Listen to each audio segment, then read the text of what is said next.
सबूत नहीं मिलेगा। सीधी सीधी बात है, आप बता दो मुझे।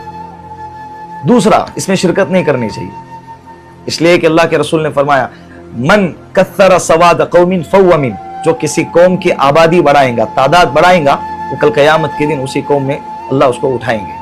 हमारी वजह से हम बाज लोग ये भी कहते हैं कि भाई मैं शिरकत तो किया मैंने, लेकिन मैं उनके खुराफात में शरीक नहीं हुआ, उनके रसूमात में शरीक नहीं हुआ, मैं दूर से खड़े रह के देख रहा था। लेकिन तुम्हारे खड़े रहने की वजह से क्या होगा, वहां की आबादी बढ़ेंगी, तादाद बढ़ेंगी, मेजोरिटी बढ़ेंगे, लोग कहेंगे क्या पब्लिक आई थी, क्या मजमा आया था, माशाअल्लाह, ये जुमले इस्तेमाल किएंगे। तो उन क्या मजमा आया था के अंदर आप भी उसके अंदर शामिल हैं, इसीलिए अपने आप को इससे बचाना चाहिए। इसी तरह बर्थडे के अंदर भी बहुत सारे लोग कहते हैं मैं दूर से खड़े रह के देख रहा था, मैं थोड़ी केक काट रहा था, केक मैं थोड़ी खा रहा था। आप न केक खा रहे थे न केक काट रहे थे, फिर आप गए क्यों? देखने के लिए, कोई अच्छी चीज है देखने के लिए बहुत सारे अच्छे मकाम आते हैं, वहां जाओ। तो लिहाजा वहां जाने से अपने आप को बचाएं। दूसरी बात, इसके अंदर चंदा देना कैसा है? कुरान करीम की आयत है वला तआवनु अलल इस्मि वल उद्वान, नेकी के काम में तो मदद करना है, लेकिन बुराई और गुनाह के काम में किसी का साथ देना, किसी का ताउन करना और किसी की मदद करना जायज नहीं है। कुरान कहता है बुराई पर मदद न करो, बुराई पर मदद न करो।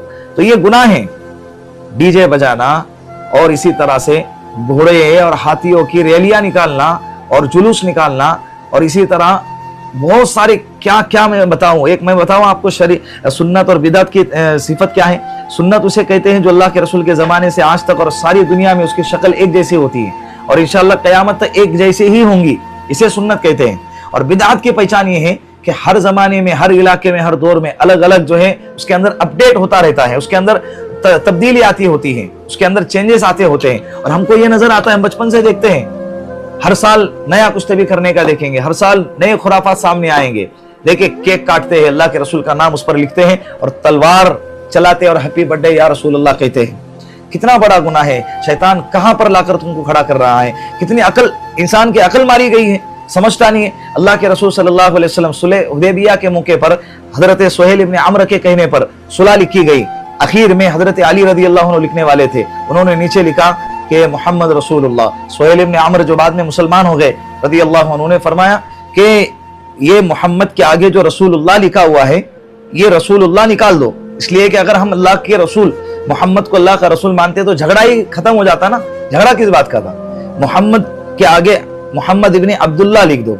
अल्लाह के रसूल सल्लल्लाहु अलैहि वसल्लम ने फरमाया ठीक है, कोई मसला नहीं है। हजरत अली से फरमाया कि अली उसको मिटा दो। हजरत अली ने फरमाया या रसूल अल्लाह, मैं अपनी गर्दन तो कटा सकता हूँ लेकिन आपका नाम नहीं काट सकता हूँ।